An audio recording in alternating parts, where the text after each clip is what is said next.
ಮಂಡ್ಯದಲ್ಲಿ ಕಾಂಗ್ರೆಸ್ ಮುಖಂಡರಾದ ಮುನವರ್ ಪಾಷಾರವರ ನೇತೃತ್ವದಲ್ಲಿ ಅದ್ದೂರಿಯಾಗಿ ಸಂಭ್ರಮಾಚರಣೆ ಆಚರಿಸಲಾಯಿತು. ರಾಜ್ಯದ 3 ವಿಧಾನಸಭಾ ಕ್ಷೇತ್ರಗಳ ಉಪಚುನಾವಣೆಯಲ್ಲಿ ಕಾಂಗ್ರೆಸ್ ಪಕ್ಷದ ಅಭ್ಯರ್ಥಿಗಳು ಗೆಲುವು ಸಾಧಿಸಿದ ಹಿನ್ನೆಲೆ ಮಂಡ್ಯದ ಗುತ್ತಲಿನಲ್ಲಿ ಕಾಂಗ್ರೆಸ್ ಮುಖಂಡರಾದ ಮುನವರ್ ಪಾಷಾರವರ ನೇತೃತ್ವದಲ್ಲಿ ಕಾಂಗ್ರೆಸ್ ಕಾರ್ಯಕರ್ತರು ಪಟಾಕಿ ಸಿಡಿಸಿ ಸಿಹಿ ಹಂಚಿ ವಿಜಯೋತ್ಸವ ಆಚರಿಸಿದರು.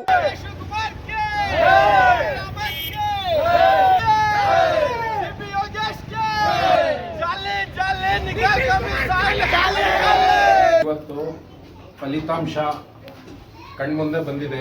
ನಾವು ಏನು ಯೋಚನೆ ಮಾಡಿದ್ವಿ 25ರಿಂದ 30 ಸಾವಿರ ಲೀಡಿಂಗಲ್ಲಿ ಯೋಗೇಶ್ ಅವ್ರು ಬರ್ತಾರೆ ಅಂತ ಅಂದ್ಬಿಟ್ಟು ಅದು ಕರೆಕ್ಟಾಗಿ ನಮ್ಮ ಗೆಸ್ಸಿಂಗ್ ಪ್ರಕಾರ ಬಂದಿದ್ದಾರೆ. ನಮಗೆ 3 ನಮ್ಮ ಪಕ್ಷ ಬೈ ಎಲೆಕ್ಷನಲ್ಲಿ ಗೆದ್ದಿದ್ದಾರೆ.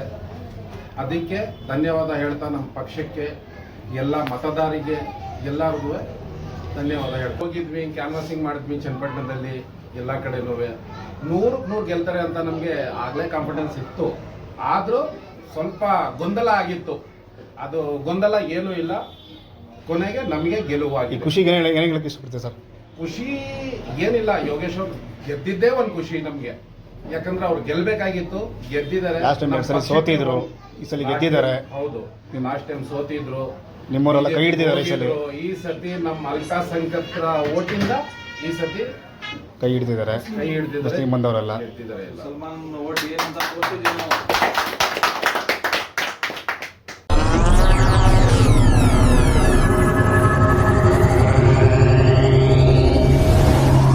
ನೀವಿನ್ನೂ ನಮ್ಮ ಚಾನೆಲ್ಗೆ ಸಬ್ಸ್ಕ್ರೈಬ್ ಆಗಿಲ್ಲ ಅಂದ್ರೆ ಈ ಕೂಡಲೇ ಸಬ್ಸ್ಕ್ರೈಬ್ ಮಾಡಿ.